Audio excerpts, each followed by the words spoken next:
Labries and Gentlegrams, in today's episode of Labrie and Gentleland, I want to take you guys back to the beginning of the end for Labriana, every lawsuit filer's favorite friend. The clown who's currently a Canadian corpse was once standing tall, being the belligerent, balding, bearded BBL buffoon that he is. He thought he was ready for the brawl between the bell-bottom, bone-crushing Compton Kung Fu killer he proceeded to taunt, and it's been 1 year since the fruity, flagrant, phony Montana began to flaunt. The warning shot of push-ups the world seems to forget would get Labrie putting all chips on the table, doubling down on his bet that he could wet the West Coast killer if they went back and forth. So let's go back and revisit this time, the warning shot that put Labrie up in a corpse. But first, like and subscribe or else we're getting a divorce. Now, Labries and Gentlegrams, it was the night of April 12th, my birthday in fact, that had the entire world waiting if Labrie would bring rap battles back. J. Cole just dropped out of the Juggernaut joust, so it was up to Labriana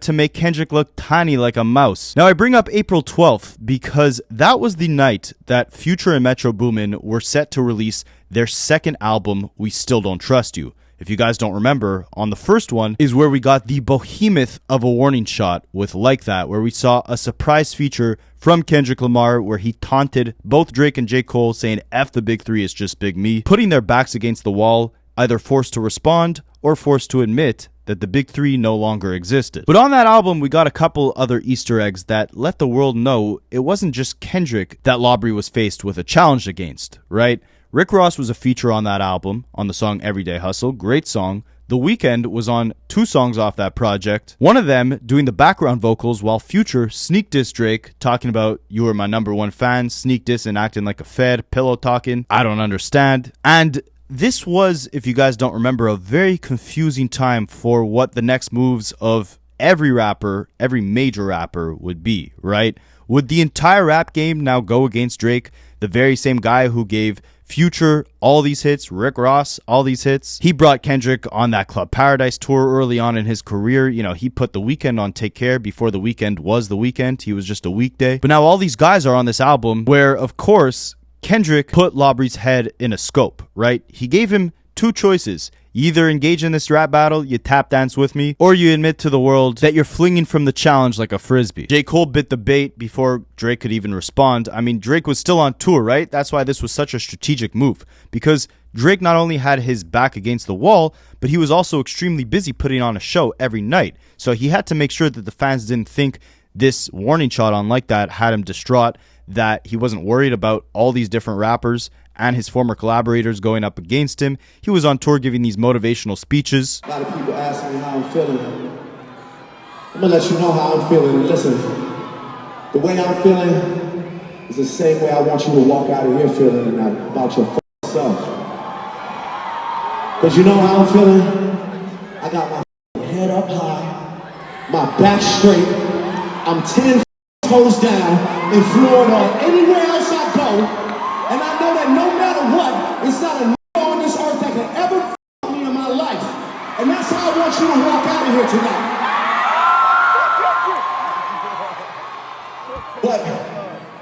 But in order to, you know, get yourself all gassed up, riled up, and move towards the future, sometimes you gotta acknowledge the mistakes that you made in the past, right? And meanwhile, the only ally he had, J. Cole, which we reviewed last week in the 1-year anniversary of 7 Minute Drill, had dissed Kendrick Lamar, jumped into this battle, but just as quickly jumped out. But didn't just, sneakily jump out. He got on stage and let the whole world know that he was a fool to downplay Kendrick's catalog and thinks Kendrick is one of the greatest of all time. So now he's obviously not aligning himself specifically with Drake, which leaves Drake with absolutely no one, and the challenge of either admitting that he couldn't go bar for bar with Kendrick or taking on the challenge and showing the world that he hadn't lost it. He was better than ever. And around this time, right, he had just released For All the Dogs to very mixed reception. Fans didn't love that album, and at the same time, he had said that he was going to work on some health issues he had and take a little bit of a break from music.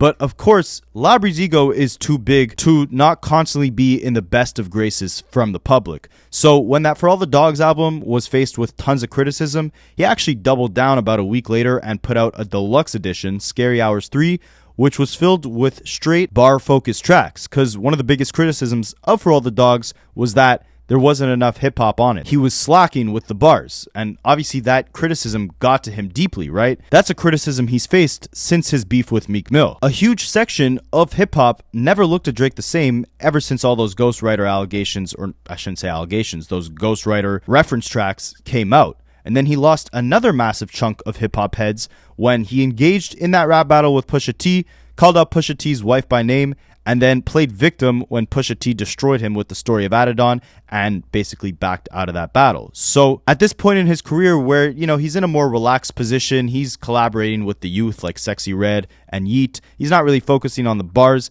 All that criticism really got to his head when For All the Dogs wasn't met with the love that he might have thought. So even though he planned on, focusing on his health issues, he came right back a week later. He couldn't stop himself from responding to the critics by putting out a complete lyric-packed project. And I'm saying that to contextualize the headspace Drake was in at the time, right? Obviously very receptive to the criticism he was hearing, but also in a position where he kind of wanted to take a step back, just relax a little bit and focus on his health and not so much on the music. But Kendrick pulled him right back into this position where he was kind of battling the critics again. And not just the critics, but all of his friends, right? Because how would it look if Drake not only didn't respond to Kendrick, but also didn't respond to Future, Rick Ross, The Weeknd. Rick Ross is on Instagram playing Like That. Kendrick's verse with the stars in the ceiling, he's laughing to the camera. J. Cole already responded, right? He already showed that, he was trying to be a problem. So all these things just made it a lot harder for Drake to not respond, right?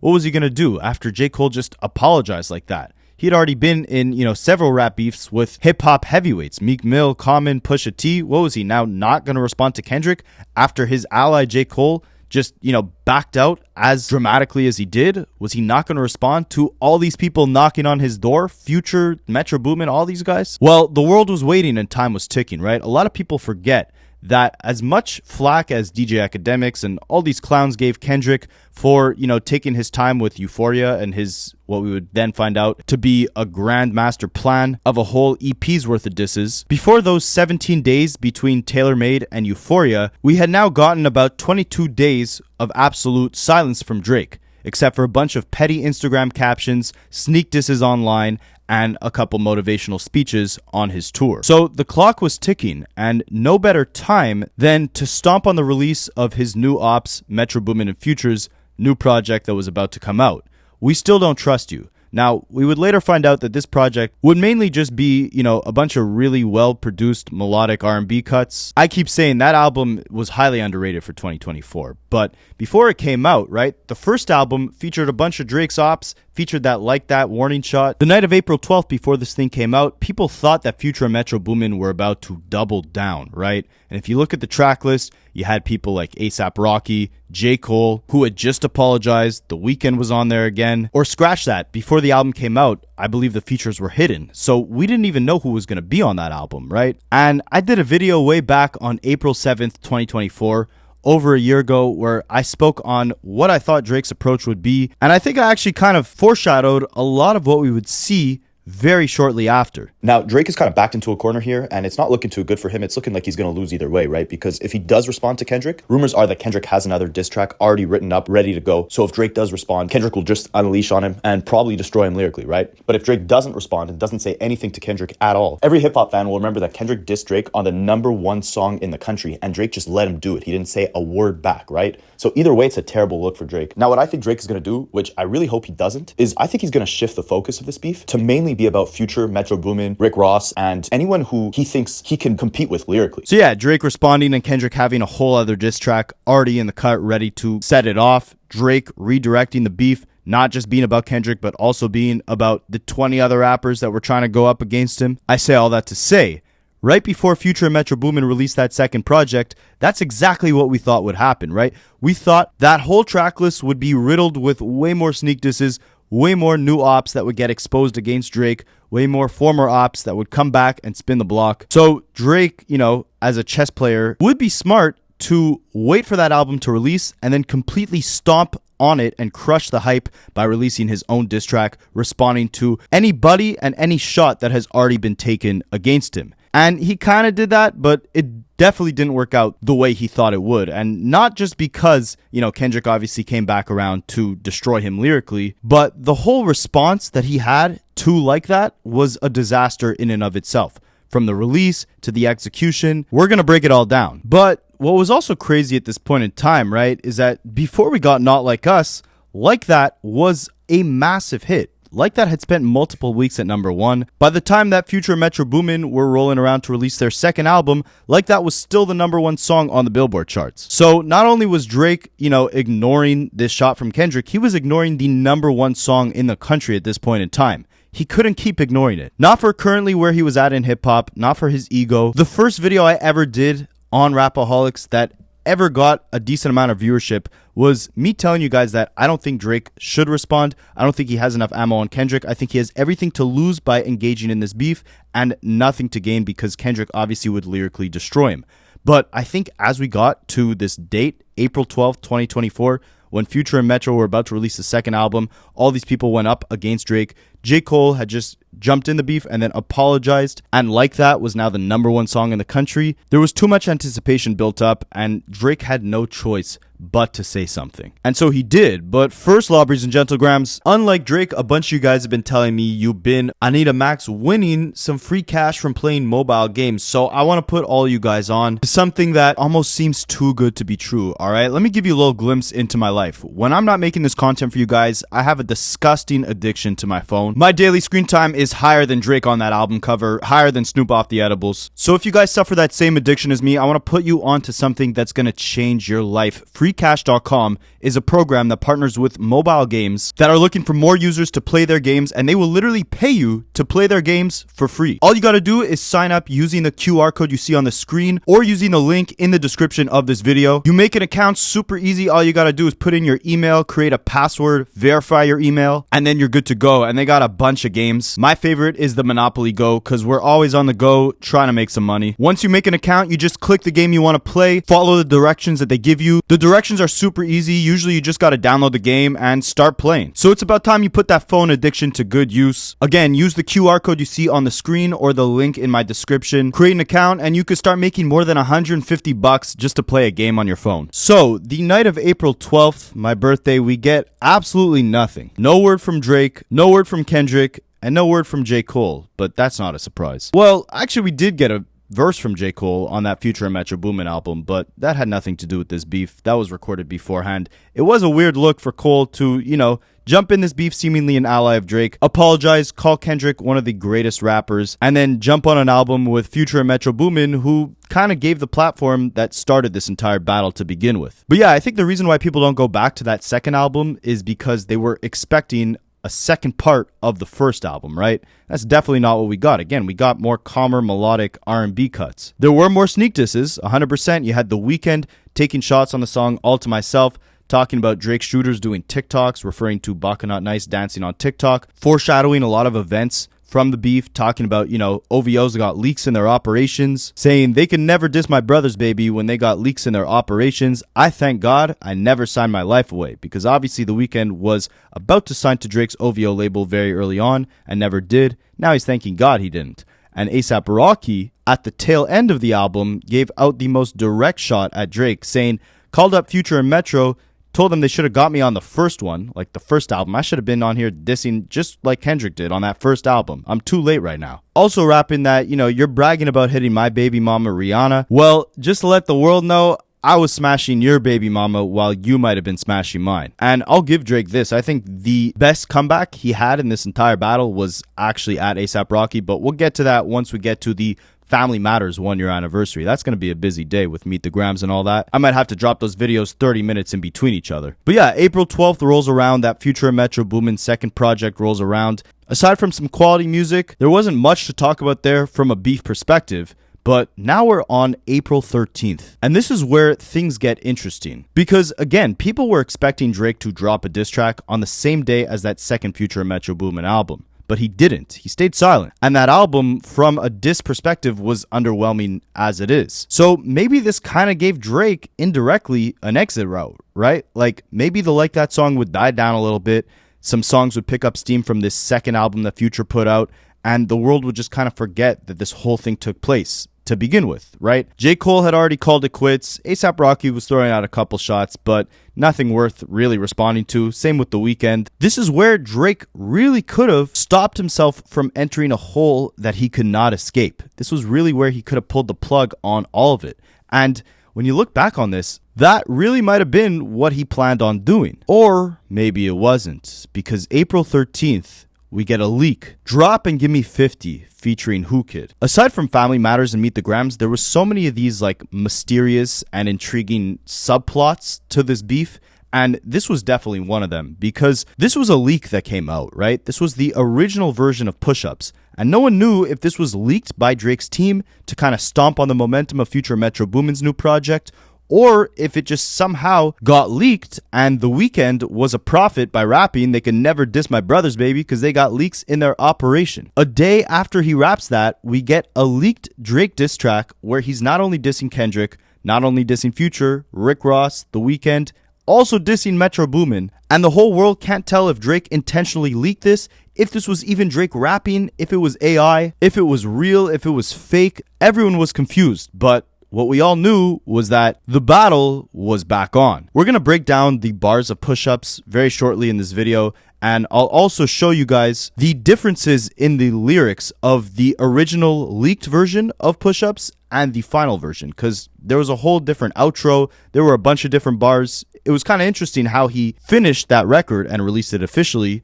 not just aside from, the vocals not sounding like AI anymore, but all the bars being much different as well. But before we break down the bars, we got to touch on a couple conspiracies and review the whole timeline of this thing, right? Because it's only April 13th now, but this song wouldn't hit streaming platforms until April 19th. So I didn't know when to release this 1-year anniversary video. I mean, I'm recording it right now, April 11th. So I don't know if Labry's going to do something stupid in between then that kind of foreshadows what went on in this diss track that I'll have to add in this video. By the time you're watching this, it's probably April 13th, maybe April 14th. But just to emphasize how unconfident I think Drake was and miscalculated with what moves he wanted to make within this battle, this song leaked on April 13th. He officially stamped it later that afternoon, but then only put it out on streaming platforms about 6 days later. And it was when he put it out on streaming platforms that we then got, a lot of taunting on Instagram, a lot of begging Kendrick to drop. That's when we got Tailor Made. So it's almost like, April 13th, this song leaks unintentionally. Drake doesn't know what to do. He scrambles. And then once he finally puts it out on streaming platforms, that's when he's talking all confidently, projecting his own insecurities about being confused in this battle onto Kendrick by saying now Kendrick is cooped up in his apartment without knowing what to drop. Tailor Made is going to be a fun one to look back on because we'll see how confident Drake was during that week. But at this point, he was all over the place, scattered, and it foreshadowed a lot of the miscalculations that we would see from Drake. I also forgot to mention, I believe it was the night of April 12th, Nicki Minaj had a concert in Toronto, and Drake came out as a surprise guest, and on stage he said, "I gotta get back home, Toronto. You guys know what I have to do." Love you so much. You know what time it is. You know what I gotta do. I love you. So by then, the world knew that, Drake was working in the booth on something to combat the wrath of Like That, and we would officially see Drake enter this battle. But again, April 13th, we don't know if Drake is even ready to get in the ring because this song leaks. It sounds robotic, it sounds fake, it sounds like AI, it sounds like it might not even be Drake, and he doesn't officially stamp it. So aside from the differences in lyrics, which we're going to touch on shortly, this demo version of Push Ups was titled Drop and Give Me 50. The version featured a sample from Junior Mafia's song Get Money, the same sample that was in Tupac's diss track Hit 'Em Up. It had a different outro. The audio quality was very low, and because of how robotic the delivery and the vocals sounded, many fans had a couple different theories. Was this AI? Was this fake? Was this just a really rough demo version? How are the leaks so prevalent in Drake's operation that he could record this demo version where he's dissing the entire rap game and somehow it finds its way online before Drake can even announce it? Now, the most interesting theory that I saw online, which I believe was initially concocted by Glasses Malone and sounds very accurate. Also, if you guys don't know Glasses Malone, he's a rapper from the West Coast, but he was also signed to Cash Money Records, Birdman's record label that signed Lil Wayne, the company which had a joint venture with Young Money that signed Drake. So while he was not directly connected to Drake, he had a lot of industry connections, most notably to Cash Money. I believe he even detailed, seeing a Drake in 2008, beginning his connection and collaborative nature with Lil Wayne. So he might have had some sort of exposure to how Drake kind of handles his recording process, but at the same time, he's from the West Coast and he's known Kendrick for a very long time as well. Kendrick even shouted him out on the Grammy stage. But Glasses Malone's theory initially was that just based off what he's seen from Drake's recording process or what he's heard from how Drake concocts music, what this original version of Push-Ups was that sounded like AI was actually Drake AI vocals. And I mean, it would make sense that this is a real theory because a week later we would get Tailor Made where Drake kind of responds to this rumor by using Tupac and Snoop Dogg AI vocals. But that's not just it. It's not just Drake AI vocals. He believes a ghostwriter actually wrote this track and put Drake AI vocals on top of his so that A, Drake would know how to rap it, how it would sound from his own voice, how the delivery should be, and B, so the world wouldn't know that Drake is using ghostwriters for a diss track. I really think a writer leaked the first version of Push-Ups. Like a writer pitched it to him. They wrote the song and they did it in the AI. They pitched their voice for AI so they could use his inflections, and then they pitched their voice to Drake's voice using AI. So they sent him the version of the record that they wrote. He took it, covered it, and finished the production at that excellent level that OVO does. And that would explain why the delivery on this original version of Push-Ups not only sounded robotic, but also very monotone, right? Because think about a Quentin Miller reference track for Drake, right? Those songs also had a very monotone delivery because it was simply Quentin reading his own lyrics in the flow that he wanted Drake to rap on. It was the skeleton. He was showing Drake how to do it, but not actually putting all the energy, the emphasis, the emotion into the bars that he would if it was the final fledged version. And that's how a reference track usually does sound, right? Aside from Vori's reference track of Drake's song Mob Ties, where he's really, harmonizing, doing the ad-libs, doing these, different vocal inflections on the chorus, really singing it with the passion that Drake had on the final version, usually reference tracks are simply a ghostwriter doing this monotonous delivery just to show the actual artist how the song should be performed. And this is exactly what Push-Up sounded like, right? It was in Drake's voice, but the voice sounded robotic. The voice sounded like AI. And in terms of the delivery, it sounded very monotone. It sounded like someone was just reading these lyrics off of a sheet of paper, just kind of showing you the baseline of how it should actually be delivered. If I don't get copyrighted, I'll try to play a snippet of the original Push-Up song here. I could never be nobody number one fan. I'm out in Tokyo because I'm big in Japan. And then another one of the final version. I could never be nobody number one fan. I'm out in Tokyo because I'm big in Japan. And you guys tell me, does it sound robotic and does it sound like it was a reference track as well? Does it sound very monotone in its delivery? I could never be nobody number one fan.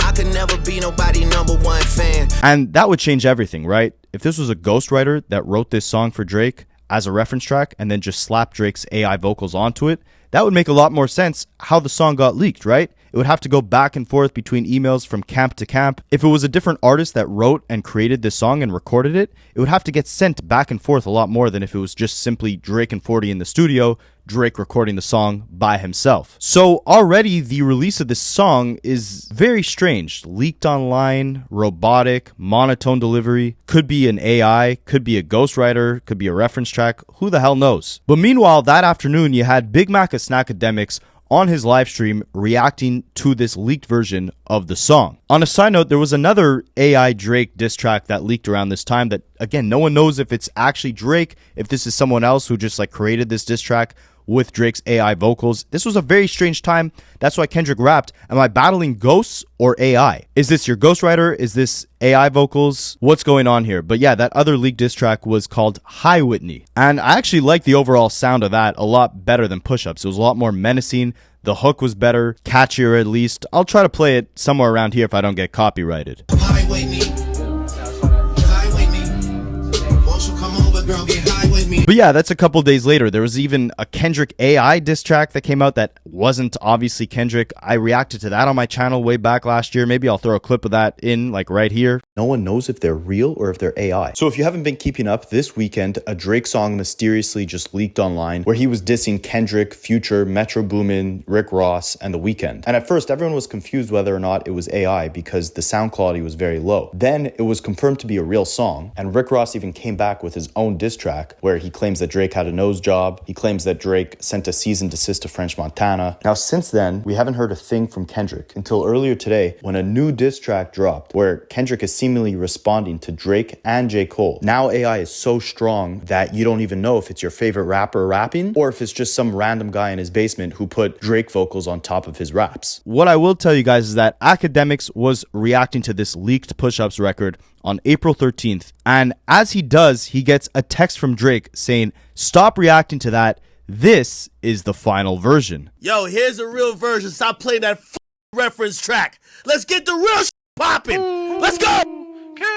Pimp squeak pipe down. So obviously Drake realizes, right? This song leaks. I gotta make a move right now. It's right now or never, right? Because at this point, the whole world has heard this song. It sounds real enough for people to think that this is really his response to Kendrick, but fake enough where people are questioning, did your ghostwriter write this? Or like, what's really going on here? I don't think this is when he wanted to step into the ring. I think he wanted a few more days, if not many more weeks, to prepare what his next move would be. But he was almost forced into this battle. And that's why I say the rollout of this song was a lot more disastrous than a lot of other moves that Drake would make in this battle, or at least as disastrous as most of the moves Drake would make in this battle, and started off a long stretch of extremely miscalculated missteps that Drake would continue to take. But he had no choice but to make a move at this point. The world was not only waiting on him, but now we already heard a diss track that most people thought was actually him. He had to say something. Back against the wall, the whole rap game is dissing you, the whole world is waiting on your response. What are you gonna do? So he leaks this official version to DJ Akademiks, and this is where Big Mac Snackademics' gram glazing got taken up to a whole other level. Before this, I think he wasn't objective per se, but he was at least just kind of excited to see what the next move would be, gave Kendrick his credit kind of where it was due, and put a fair bit of pressure on Drake to finally respond. But it was once he got that sample in push-ups where Drake sampled Akademiks' voice that the glazing went into full effect, and Akademiks never looked back since. This is where the glazing got taken up to the highest level, and he non-stop started rooting for Drake no matter what move Drake made throughout this entire battle. What top five you smoking on, Kendrick? Wait, no f***ing way am I'm on the song. Am I on the song? No, I'm not on the song. I swear I'm on the song. Maybe that was my soundboard. What top five you smoking on, Kendrick? Yeah, drop. I was right. Yo, I said all this shit blindly because I know my favorite artist. That Kendrick, I've heard that nigga smoking on your top five. That nigga was on crack when he said that shit. And I think that was strategic on Drake's end of including Akademiks in this song because he needed an ally, right? And if he wasn't going to get it in the rap game, he needed it in the media. And Akademiks did have the biggest streaming platform in hip-hop media. So he was a good person to have on your side. Plus, he's very loud, especially with the trolling. So, you know, the whole time clock he put Kendrick on after this song, that made Drake look good for those 17 days, whatever it was, right? And Drake fed into that narrative as well, begging Kendrick to drop on Taylor Made and all throughout his Instagram posts. But now we get into push-ups, right? The official version. Finally, Drake said, "I declare war." This is the official first diss track that kicked off this beef. And like I said before, this wasn't going to be something where Drake just aimed at Kendrick. He was aiming at everyone. And that was apparent based off the first bar of the track. But before we even get into the first bar, right at the beginning of the song, you get the Who Kid drop at the intro.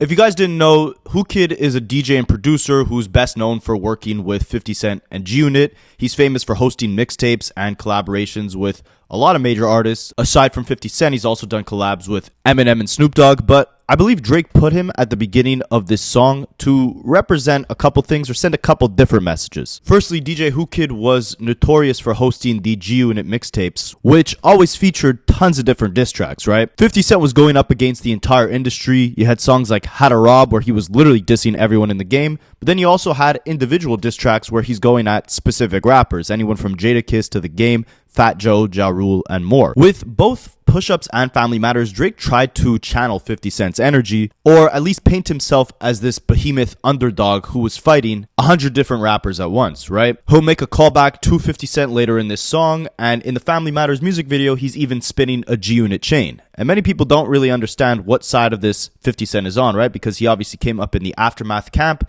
Dr. Dre, the same extension that Kendrick Lamar was raised under, but at the same time, him and Drake were spotted out at parties in the summer. He's been defending Drake every chance he could get, claiming that, Drake might have lost a battle, but he didn't really lose anything significant. People think him and Drake are planning to do some sort of TV series in the future, and that's why 50's kind of siding with Drake. But regardless, this all started with that Who Kid drop on Push-Ups. But that has a double meaning as well, because obviously we'd see just a couple weeks later when we heard Family Matters that Drake accuses Kendrick of raising his business partner Dave Free's child. That Whitney had an affair with Dave Free, and that the son that Kendrick claims is actually Dave Free's. And he would preview Family Matters at the end of this Push-Ups record, but at the time we wouldn't hear those Dave Free bars. So the only clue we got that he was going to bring family involved was the drop at the beginning where you heard the words, "Who Kid?" Whose kid is it, right? And on a side note, I think it's so funny that, OV hoes look back on this beef and say, oh, like Kendrick kind of cheated because he wasn't making these records in the moment. He had them tucked in the stash, just waiting to release them. He even said it on Not Like Us. How many stocks do I really have in stock? 1, 2, 3, 4, 5 plus 5. So they use that as an excuse to say, he was kind of rigging the game, rigging the battle. But first of all, Mustard had said that he only sent that Not Like Us beat to Kendrick in April, right? So that means that the knockout punch of this battle, Not Like Us, was only recorded in the same month that we got Drake's first diss track, Push-Ups. Plus, Kendrick name drops Family Matters in that song and talks about, the whole slave bar that Drake rapped on Family Matters. So we know that at the very least, that third verse was written after Family Matters. And don't forget, Not Like Us only came out a day after Family Matters, right? So unless Drake really has a lot of leaks in his operation and OVO is really working for Kendrick, and Kendrick heard Family Matters long before it was actually released to the public, if that wasn't the case, then obviously he heard it the same day we did and gave us Not Like Us a day later and actually wrote that third verse within those 24 hours between Family Matters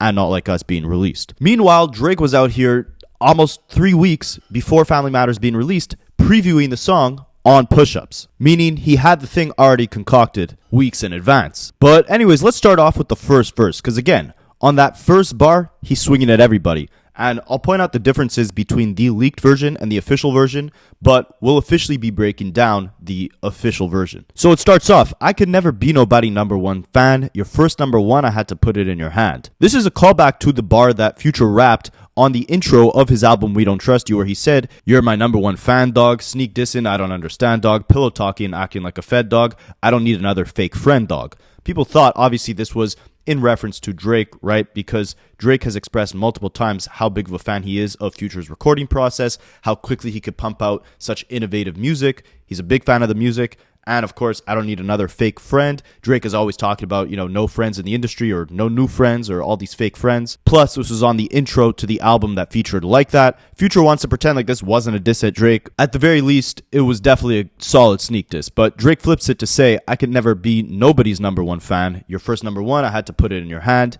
The first #1 that Future had on the Billboard charts was his collab with Drake, Way Too Sexy, from the 2021 project CLB, Certified Lawsuit Boy. And he even had a second #1 hit with Drake with the 2022 song called Wait For You, which was on Future's album I Never Liked You. And now, of course, his third #1 song is the Drake diss, Like That, with Kendrick Lamar and Metro Boomin. So Drake is saying here, the first #1 you got, I had to put it in your hand. So how can I be a fan of someone who I gave their biggest hit to? And this could also be in reference to multiple artists, right? This could be in reference to Rick Ross, A$AP Rocky, The Weeknd. You could interpret it as a slight jab to Kendrick as well, maybe even Metro Boomin. I forget what Metro Boomin's first #1 hit was, but I know that he definitely got a major look by the What a Time to Be Alive collab album between Drake and Future, right? So I think this line is not only a response to Future's sneak diss at Drake, but it's also kind of vaguely letting a lot of these rappers know, the ones who have already taken shots at him, that, hey,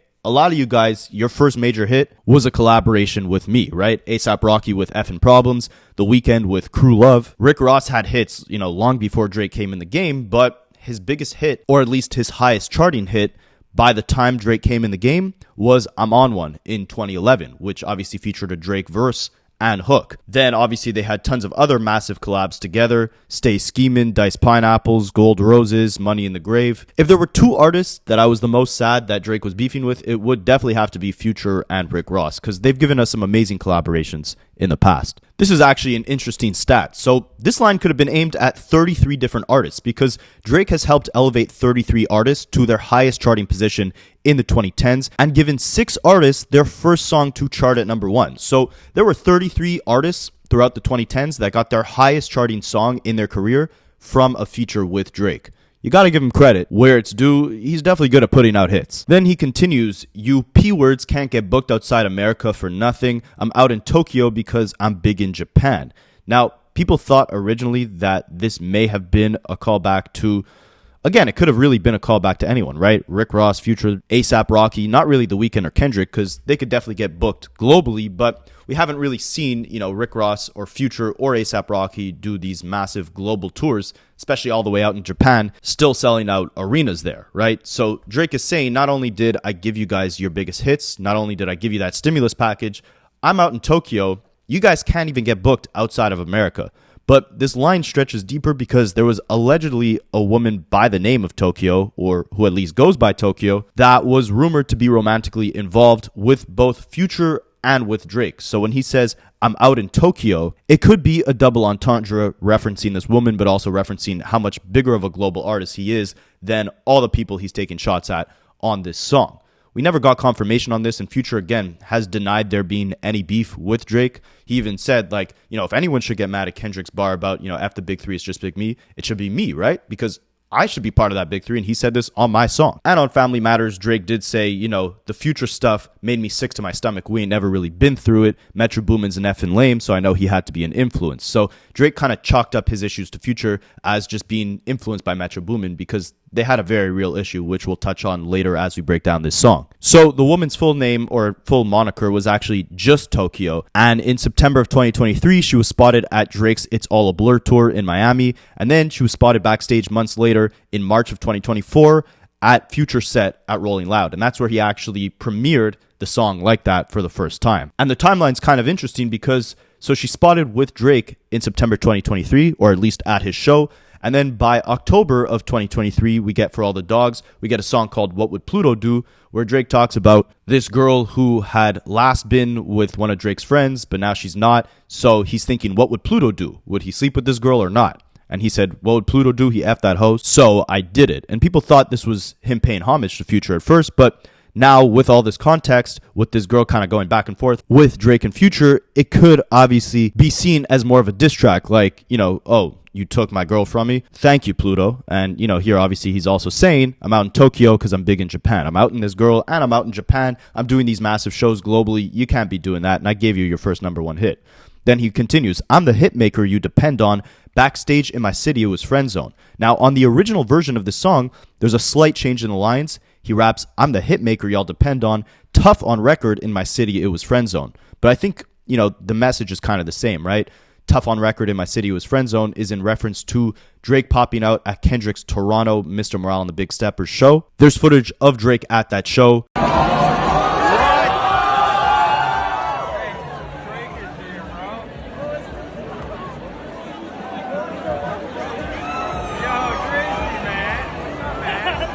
This was back in, 2022 or 2023. And Drake is saying, you're talking tough on these records, but when I actually see you backstage at your tour, you're all friendly. Already starting the song off, letting you know that it would be very hard for Drake to piece together strong criticisms against Kendrick's character or any substantial blow to his reputation throughout this entire beef. And especially on this first record, Push-Ups, the shots were very light, right? Like the most you're getting is, you were friendly when I made a surprise visit at one of your concert stops in my city. I mean, even Kendrick had harder hitting clapbacks about their opponent doing concerts in their hometown, right? Like, I think we could all agree, you think the Bay gonna let you disrespect Pac. I think that Oakland show gonna be your last stop is a lot better than I'm the hit maker you depend on. Backstage in my city, it was friend zone. But let's keep going until the end zone. So in the next bar, Drake makes a direct callback to Kendrick's verse on Like That, where Kendrick rapped, I got 2 T's with me. I'm taking chains and burning tattoos. 2 T's being the head of security for Top Dog Entertainment. Kendrick saying he's on violent time, he's burning tattoos, and he's taking chains. And while this beef would later lead to some of Drake's tattoos really warranting being burnt off, you know, like his Rihanna tattoo, the LeBron tattoo, even the Lil Wayne tattoo, right? You remember that bar in Not Like Us? Effed on Wayne's girl while he was in jail. That's conniving to get his face tatted like a bee apologizing. Yeah, regardless of all the burning of tattoos that Kendrick did, in both Family Matters and Push-Ups, Drake obsessed over the idea of Kendrick stealing his chains.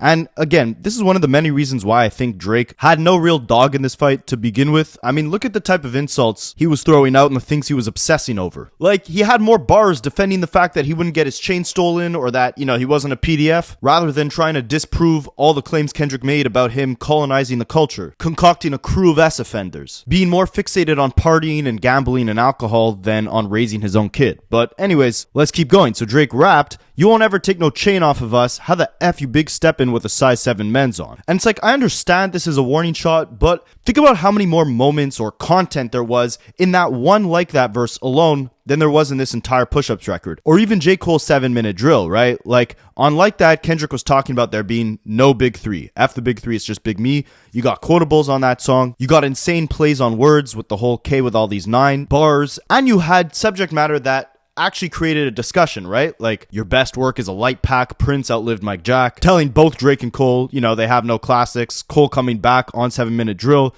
dissecting Kendrick's whole catalog, even though he didn't do it with a thorough perspective. At least he was creating some sort of, you know, engaging discussion amongst fans after that song came out, right? Like, what was the most we could talk about with Push-Ups? The fact that Drake said that Kendrick's feet were small? Like, this song alone should have shown you that Drake had very little ammo on Kendrick to begin with. There was even a sneaker shop in LA, RIF LA, that came out and said they've given Kendrick shoes a bunch of times and that he's not even a size 7, he's a size 8.5 to 9, which is still pretty small, but he is the sharpshooting, short-statured assassin after all. But the entire album cover is based off this one insult as well, right? That Kendrick has small feet. The cover is a size 7 men's shoe tag. Very clever. So anyways, Drake continues, "This the bark with the bite. What's up? I know my picture on the wall when y'all cook up." The bark with the bite line, that's a callback to Kendrick's verse on Like That, right? He said it's time for him to prove that he's a problem. He said F sneak dissing, first person shooter. He was making all those puns about dogs, right? For all your dogs getting buried. There's a lot of goofies with a check. Obviously, all these being callbacks to Drake's album For All the Dogs. So here Drake is saying he's no longer sneak dissing, right? This is the bark with the bite. He's not just yapping, he's clapping. And as far as I know, my picture on the wall when you cook up, on the surface, that seems to be a shot at, you know, the 20 people he's going after, right? The whole 20v1.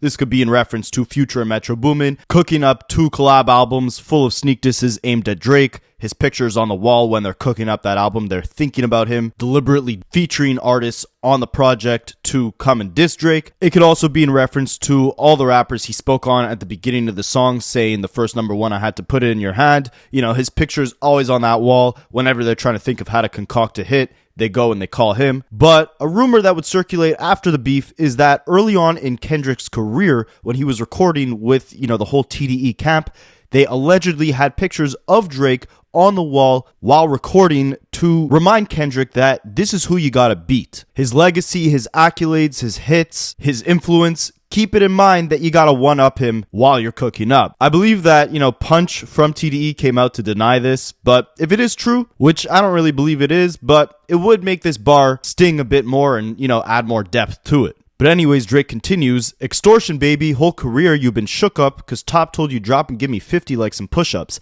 And I find this funny, right? Because obviously he's talking about Top Dog Entertainment extorting Kendrick, taking, you know, a very large percentage, 50% to be exact, of Kendrick's publishing, his recordings, his masters, the profits of his music. But he literally starts that bar off by rapping, "Extortion, baby." Kendrick flipped this whole bar the same way Pusha T did 10 years ago on his own diss track against Drake, Exodus 23:1, where he rapped, "You're signed to one guy that's signed to another guy." This was obviously in reference to Drake being signed to Lil Wayne on Young Money, which is an imprint under the record label Cash Money, which is owned by Birdman.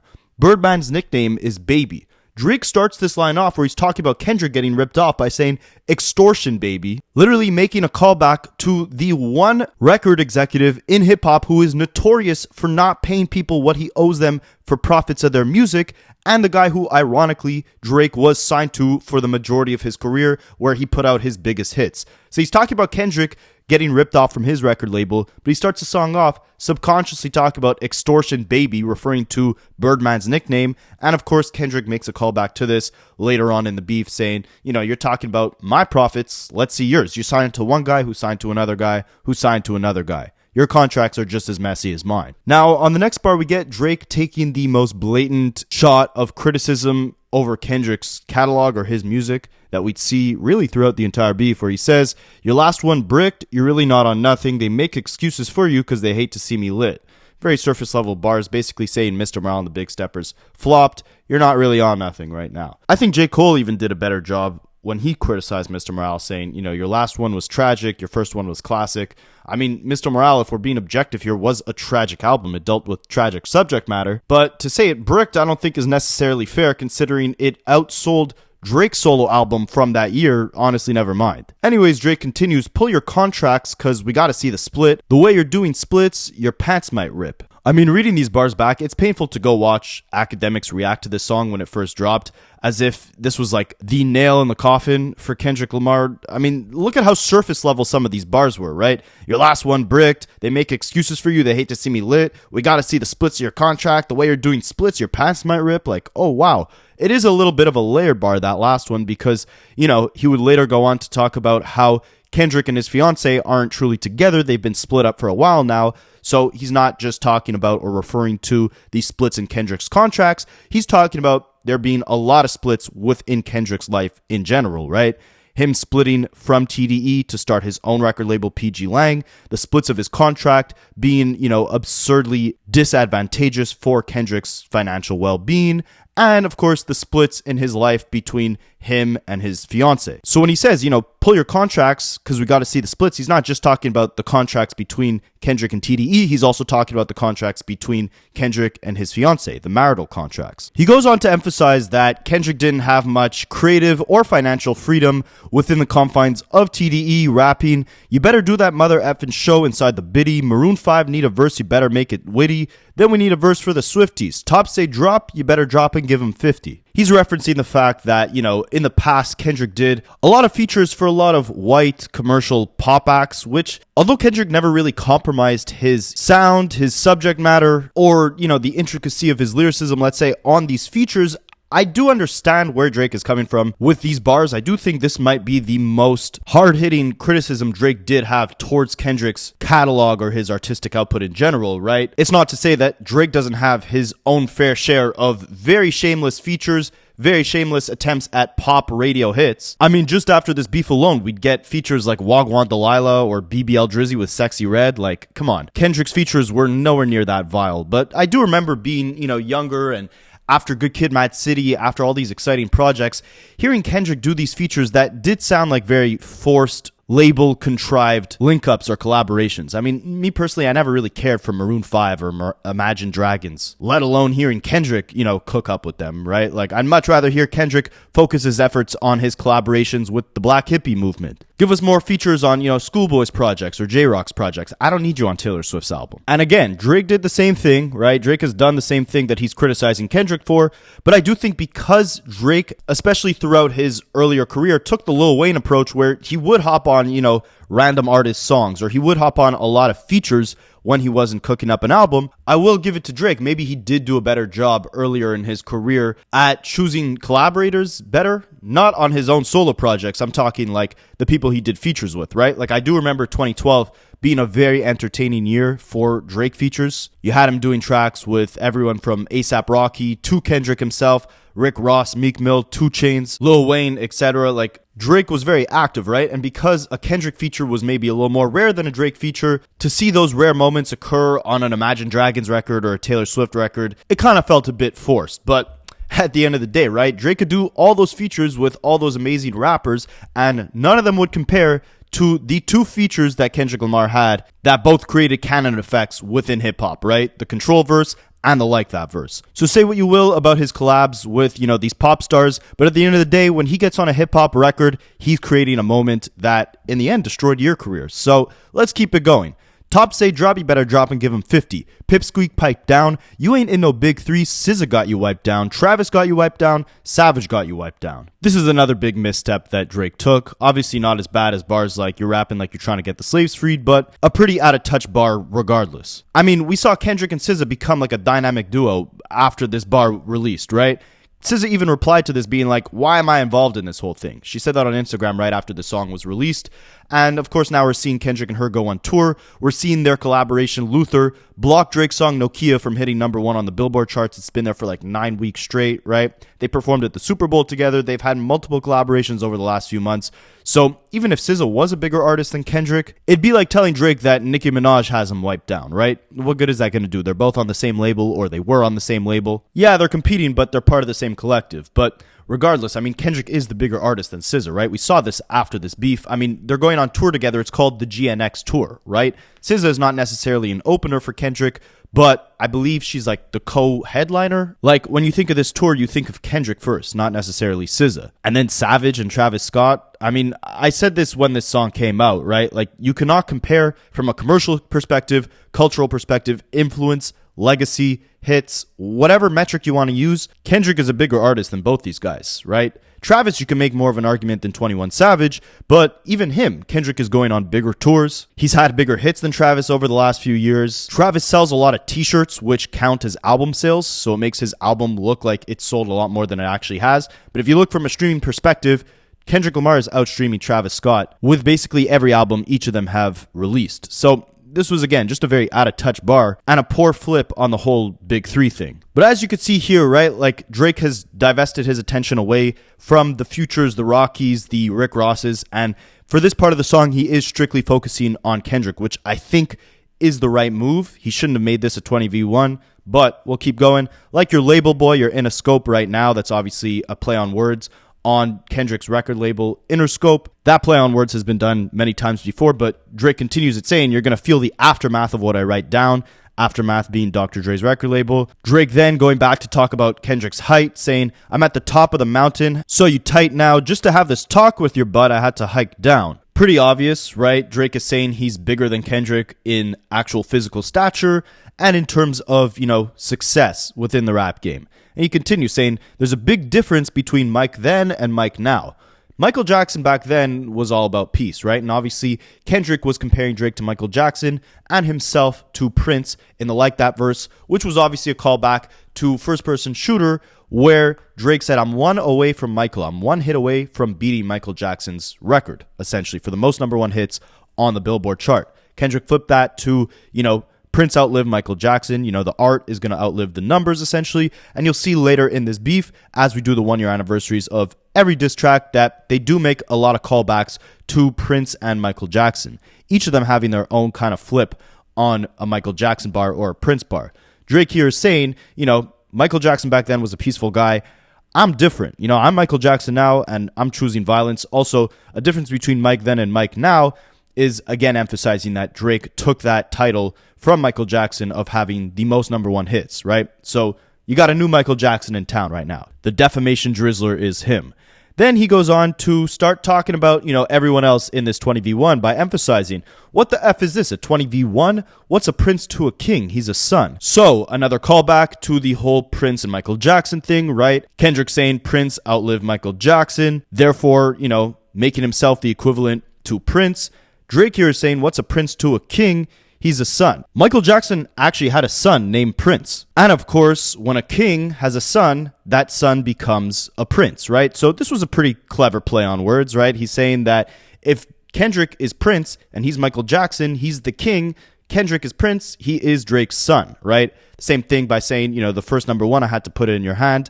And it's a play on words on Michael Jackson's son and a prince being the son to a king. But he has to follow that solid bar up with a pretty ridiculous one, saying, get more love in the city that you from. Obviously, again, when the Not Like Us 1-year anniversary rolls around, it will emphasize that Drake most definitely does not get more love in Kendrick's own city. But even when he rapped this, it seemed extremely out of touch.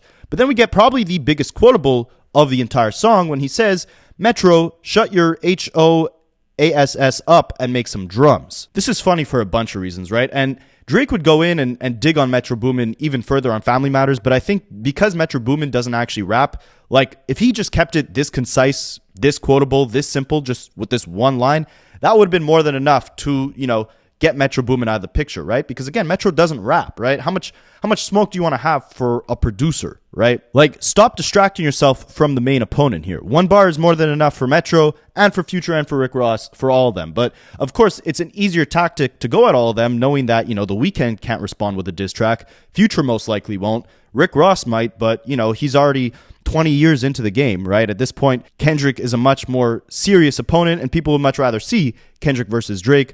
Drake knows that the biggest challenge he has is Kendrick, so if he kind of divests his attention away from Kendrick a little bit to make the public think that he's got to fight all these people, it makes him seem more powerful, and again, he doesn't have to put so much energy on the toughest opponent that he has. I do think simply one bar would have been more than sufficient for each of these guys, though, and he showed us this with A$AP Rocky too, right, where he flipped A$AP Rocky's diss. We'll touch on that in Family Matters, but back to this, right?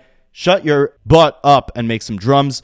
Like, we heard people yell this at Metro Boomin's concerts after this song came out. Metro Boomin actually did shut up and make some drums when he cooked up the BBL Drizzy diss beat and then told everyone on Twitter, like, the person who spits the best verse on this beat gets a free beat from Metro. So that was a pretty funny challenge, and it ended up being Drake who spit a verse on this song, right? So he flipped that whole thing, which all derived from this bar where Drake told Metro to, get in the booth, and if you can't rap, cook up some drums, and Metro most definitely did. So that was a nice little subplot to this beef. But Drake continues, I'm the sixth god, I'm the front runner. Y'all manager was Chubb's little blunt runner. That's in reference to the Weeknd's manager, I believe Cash XO, initially starting off as being the blunt runner for Drake's right-hand man, Chubbs. Chubbs who gets Drake's hand-me-downs, as Kendrick would put it. Then Drake says, claim the six and you boys ain't even come from it. And when you boys got rich, you had to run from it. Cash blowing, Abel Bread out here tricking. The stuff we do for women, he's doing for guys. Jets, whips, chains, wicked, wicked, wicked. Spend it like you trying to sleep with them. Boy, you tripping, boy, you tripping. He's talking about the Weeknd's crew here, right? Again, saying that the right-hand man of Drake, Chubbs, used to employ the Weeknd's manager, and at this point, that same guy is stealing the Weeknd's profits and using it to spend on different guys in the XO crew, right? The same way they would buy jewelry and, nice cars and stuff for women, XO, Cash, and whatever, they're doing that for the men in their crew. And he's also saying, you guys claim the six, you guys claim you're from Toronto, but when you got rich, you up and left, you went to LA. Which, okay, we just heard Vlad the other day say that Drake paid a lot of people off for some, suspect things he was doing out in the Hidden Hills in LA at that, Calabasas complex that he had. But whatever, all right, The Weeknd also lives in LA. And the whole wicked, wicked, wicked thing, that's in reference to the Future song, Wicked, where he raps, wicked, wicked, wicked. And that could be a callback to the fact that The Weeknd gave Future an XO chain to, show their loyalty, or a Free Bands an XO chain. That's Free Bands being the name of Future's collective. But it's all, again, hypocritical because we just saw Drake gift Vybz Kartel an OVO chain, right? Or we saw him give Adin Ross a chain of his son Adonis, which I thought was kind of weird, but whatever. Yeah, he's also giving men a bunch of chains, right? So let's move on from this hypocrisy. Drizzy Chippendale probably got your girl Chanel. I just got him done, boy, don't make me have to chip a nail. Calling himself Chippendale is the callback to the cartoon characters, the Chipmunks, Chip and Dale, who were known for constantly getting into these little spats with the dog that's named Pluto. They would always outsmart Pluto, essentially. So, do you guys know whose nickname is Pluto in the rap game? Future, right? So, not a bad play on words, right? But again, with the hypocrisy, because 2 bars before this, he's talking about, the Weeknd and his manager spending a bunch of bread on a bunch of guys, right? But now in this line, he's talking about don't make me have to chip a nail, right? What rapper guy, I can't even speak right now. What male rapper, right, raps about chipping a nail when he's talking about fighting a bunch of other rappers? To me, that sounds a lot more feminine than, buying your friends a bunch of gifts. But I don't know, that's just me, right? So don't make Drake have to chip a nail. You'll see on the 1-year anniversary of, I believe it's Euphoria, where Kendrick flips this whole bar. But we'll continue going. Rolling loud stage, y'all were turned, that was slick as hell. Things will probably change if your BM start to kiss and tell. Now, many people didn't know who exactly this was referring to, right? Sierra, who is Future's BM, baby mama, has a song called Kiss and Tell.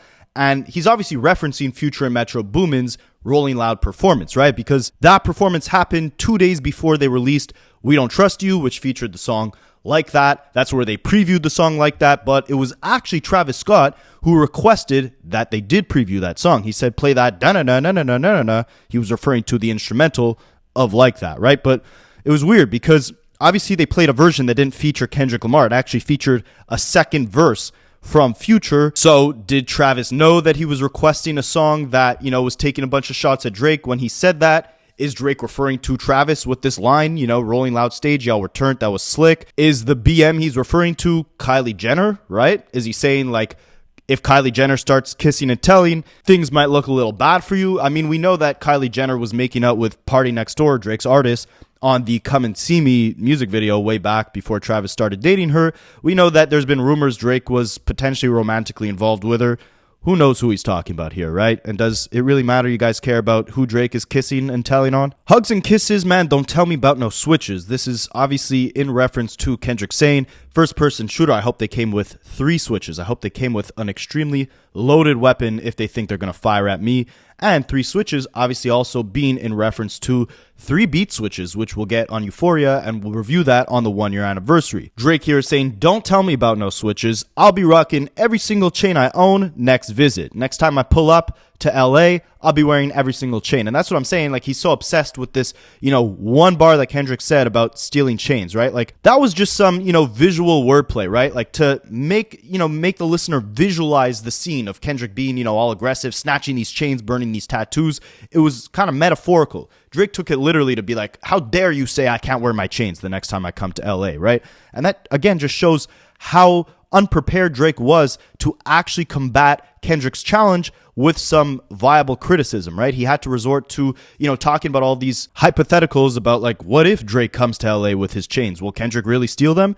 And this is where Drake makes the biggest mistake of the beef, mentioning Kendrick's fiance's name the same way he did with Pusha T, with an extremely cheap metaphor, right? And again, both of them said, don't bring family into this. Drake made the same mistake with both of them, and that's where it went horribly wrong for him.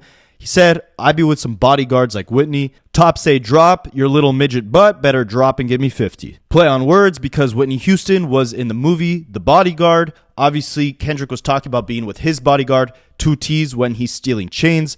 Drake is saying he'll also be with bodyguards the same way Whitney Houston was in the movie, but also referencing Whitney, the name of Kendrick's fiance.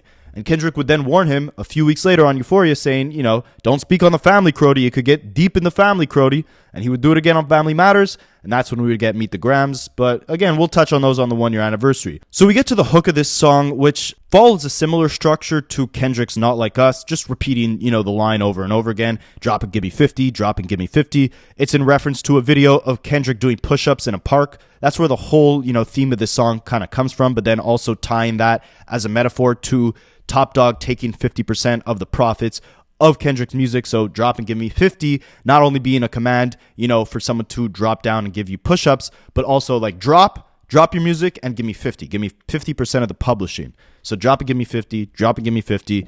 Then Drake goes, people really got me out here talking like I'm 50. People really got me out here rapping what I'm living. Again, aligning himself and comparing himself to 50 Cent, which may have been a strategic move for Drake, considering 50 Cent would go on to defend Drake quite heavily after the song was released, and also comparing himself obviously to 50 Cent going up against the entire industry. And he's saying, people got me out here really rapping what I'm living. Kendrick said on Like That, I hope them sentiments symbolic. I hope those sentiments are, all performance art. They're all fake. They're all overly expressive, right? Drake is saying here, no. These are really, I'm really rapping what I'm living about. Like, if I say I'm going to bite and not bark, I'm very serious. I'm ready to go at the entire industry. Then we get into the second verse. This is probably my favorite part of the song, not because the bars are incredibly scathing or better or more intricate than they were on the first verse, but I just kind of like the pocket that Drake is rapping in here. The flow's, kind of catchier. So he goes, I might take your latest girl and cuff her like I'm Ricky. Can't believe he's jumping in. That guy is turning 50. That's in reference to Rick Ross and another play on words on 50 Cent, considering Rick Ross and 50 Cent have had a long-standing beef. As well, Rick Ross is very old. Drake is saying he's almost 50 and he's still jumping into this beef. People thought it might have been over a girl as well.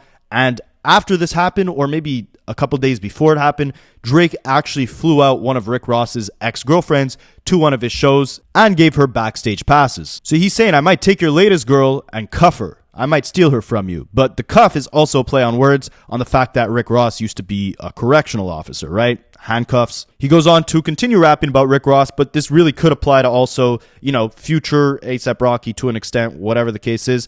Every song that made it on the charts he got from Drizzy. Spend that little check you got and stay about my business. So basically, I gave you all your hits, so spend the money that you got from those songs and stay out of my way. Then he speaks on the basketball player Ja Morant, saying, shout out to the hooper that be busting out the gritty. We know why you mad. I ain't even tripping. All that little heartbroken Twitter stuff for women. And that's in reference to Metro Boomin saying, once you pick a side, stay there. That tweet came out right after the Like That verse. And Ja Morant said, stay on that side. Now, apparently, again, this is more, women gossip and drama. Basically, Ja Morant had been with Brooklyn Nicole, Lotto, the rapper's sister, and then Drake was with her after, so apparently they're beefing over this woman. A lot of women that Drake is, stealing from these guys, and then they end up getting mad. Seems like a repeated theme here. So then Drake continues, this is for all the top dogs, drop and give me 50, and that song y'all got did not start the beef with us. This stuff been brewing in a pot, now I'm heating up. I don't care what Cole think. That dot stuff was weak as F. So basically, he's saying, the beef started way before Like That, which we obviously know, right? It started during the Control era, or possibly even before that. Possibly when Kendrick went on tour with Drake and didn't like what he saw and drew a line in the sand from that point forward. And Drake is basically saying here, he doesn't care if Cole backed out. He doesn't care what Cole thinks of Kendrick's career, of his achievements, of his catalog. He doesn't care if J. Cole is now aligning himself with Kendrick. He's saying all this stuff is weak, right? I'm standing on what I'm standing on.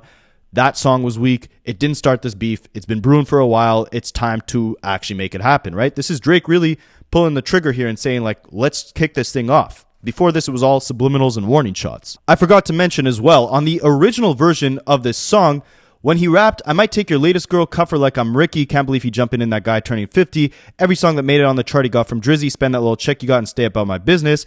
On the original, it was actually flipped to a much more interesting bar. He said, every song he made it on the chart, it come from Drizzy. Worry about whatever you got going on with UN. And then we get the Rick Ross, ad lib. And, it's basically implied he's talking about Diddy, right? Worry about whatever you got going on with you and Diddy. Because Rick Ross and Diddy have been longtime friends and collaborators. Obviously, around this time, Diddy gets indicted by the feds. Drake is saying, you're 50 years old, you're old. Worry about all that BS you got going on with Diddy instead of worrying about this beef. But it's funny because Kendrick would flip that just a couple weeks later and compare Drake to Diddy on Not Like Us, right? But let's continue with this song. There's not much else here to really break down. A lot of surface level stuff. Champagne's tripping. He's not easing up. People calling Top to see if Top want to piece it up. Top want to piece it up. Nah, you're on your own when you're speaking up. Basically saying that, Kendrick's team was calling Drake saying you want to piece this whole thing up. And Drake is saying, no, the line has been drawn. This is happening whether you like it or not. You done rolled deep to this. It's not deep enough. Begging Kai Sanat, you're not effing beating us. Which is so funny because right when Drake was about to drop Family Matters, he texted Kai Sanat saying, stay on stream. And then we know what happened 30 minutes after Family Matters, right? So who was really the one begging Kai Sanat here? I don't think it was Kendrick. But anyways, Drake continues. Numbers-wise, I'm out of here. You're not creeping up. Money-wise, I'm out of here. You're not sneaking up, right? And we know that on the song before that, Like That, Kendrick rapped, DOT, the money, power, respect. Notice how Drake doesn't touch on the power or the respect. He's just talking about the numbers and the money, saying that Kendrick can't creep up on that end. And we would see this whole theme kind of play back and forth throughout the beef and even after the beef, right? On Good Credit, the song between Playboi Carti and Kendrick even raps, the numbers is nothing, the money is nothing, I really been him, I promise. Kendrick is showing you he cares more about the art than the money, more about the culture and his influence on the culture, the positive influence, than he does about any financial gain that he'll get from his music. Drake is saying the opposite. He cares about the numbers and the money. But it's funny now. We're seeing, basically the opposite happen, right? Kendrick is the one blocking Drake from the #1 spot on the Billboard charts, right? GNX is outselling Drake's brand new album with Party Next Door, some sexy, sleepy lullaby love songs, right? We're seeing this shift happening. So Drake was talking all this crap about, Kendrick not being in the big three because of 21 Savage or Travis or SZA, and talking about, his numbers being way bigger than Kendrick's. But we saw throughout this beef, Kendrick's numbers completely trump Drake's, and we may be approaching a new era in terms of who houses the crown, not only from, a cultural perspective, but also from a commercial perspective. We will have to wait and see on that end. I mean, those bars aging horribly, but also this bar aging badly. Cornball, your show money, merch money, feed us. Basically saying, like, the money that you earn from a show is what we would earn off the merch that we sell at our shows, right? Like, our shows are selling out, much higher than yours are, generating a lot more revenue than yours. But look at what's going on now, right? Drake is doing this arena tour in Australia while Kendrick is touring the North America region in stadiums, much bigger venues, right? Which generate a lot more money. So he's saying, the money and the numbers, I'm out of here. You're not creeping up. Your show money is merch money to us. But meanwhile, Kendrick is now beating Drake on the charts and he's selling out bigger venues. So who knows on that, right? Didn't age the best. Drake continues.